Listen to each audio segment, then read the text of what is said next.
I'm a member of New Piney Grove Baptist Church. I started came to New Piney Grove in 2008, and I was baptized in 2009. The way I found out about New Piney Grove was through my son, Corey Robinson. He really loved New Piney Grove. But Corey, he played a special part in my life. He was my youngest son. I also have an older daughter. Her name is Courtney Tolliver.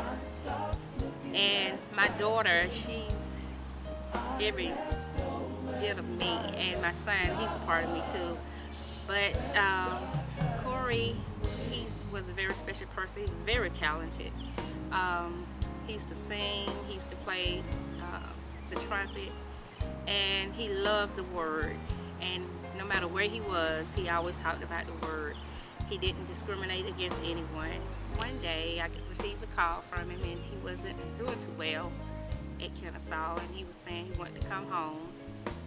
And he wasn't getting along with his roommate, and so he had moved out of the dorm that he was in because he didn't get along, and Kennesaw was saying that he couldn't change rooms at the present time because they didn't have any. He was put on a waiting list. Well, a tragedy had came about. I had spoke with him several days during the week. Normally he calls me 3 to 4 times a day, every day. No matter if I'm at work or I'm at home, I get a call from Corey. He tell me about his day and check on me to see how I'm doing. Well, this particular day, he called. He said, "Mom," he said, "I think I want to come home and I'll just finish school at home online." I said, "Really?" And he said, "Yeah." He said, "I just can't take it up here anymore." He was like, "Well, I think it's time to come home." So I got a call. He said he was coming home on a Friday, and that was the last time I spoke with Corey. Friday afternoon. I spoke to him 3 times that day, and he was so excited. He was like, "Mama, I'm on the way. I'm shopping. I'm going to get my hair cut." He said, "I'll be home no later than 7. So I spoke with him, and he kept saying, I'm coming, because I kept telling him, "You should have been home by now. I'm coming. You know, I got to go get me something to eat now." I said, "Yeah." So he said, "I'll see you shortly." Well, when I got off Sunday morning, probably an hour after I got off, I received a phone call from my daughter, and she asked me to come to her home.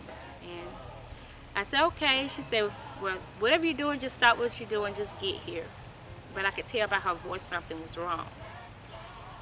And when I got there, that's when she told me, she said, "Sit down, Mom, I got something to tell you." And I say, "What's wrong?" And I had this eerie feeling, it's like a cold feeling, chill came over my body, and she kept looking at me. And I have 2 grandkids, Jordan and Janiyah, and they were just standing up there looking at me, and I'm like, "What's wrong? What's wrong with everybody?"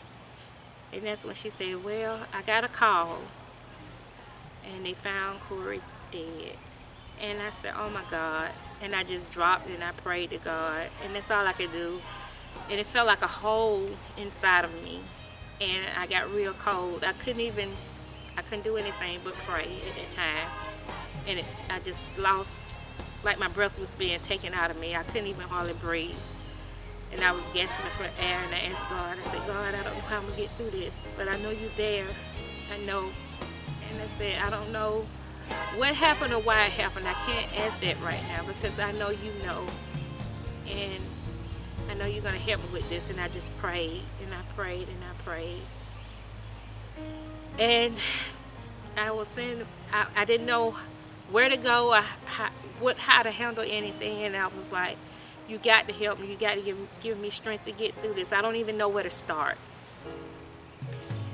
Out of all these years, I knew God was there with me. But at that particular time, I knew He was there with me even more because I could actually feel His presence at that particular time. Because Corey is my youngest son, and he was very close to me. And I knew how it felt to lose someone, but to lose a child, it was totally different. And God had brought me, given me strength to do the things I needed to do. And it was very hard. But each day I grew stronger, and I couldn't tell you or explain to you how it all just started falling into place. And some days it was like I was happy and I couldn't understand why I was happy. And I felt bad because I was like, I shouldn't be sitting here smiling. I shouldn't be happy because I lost my child. But then in my heart, and I could see his vision, and God was saying, it's okay. It's okay to be happy. He's okay. He's in a better place. And I could see his smile because he had a wonderful smile. And I miss those smiles and hugs, those tight hugs he used to give me, and those phone calls every 3 to 4 times a day saying, Mama, you okay? You need anything? But I know he's still with me, and he will always be with me, regardless if he's not here in my presence.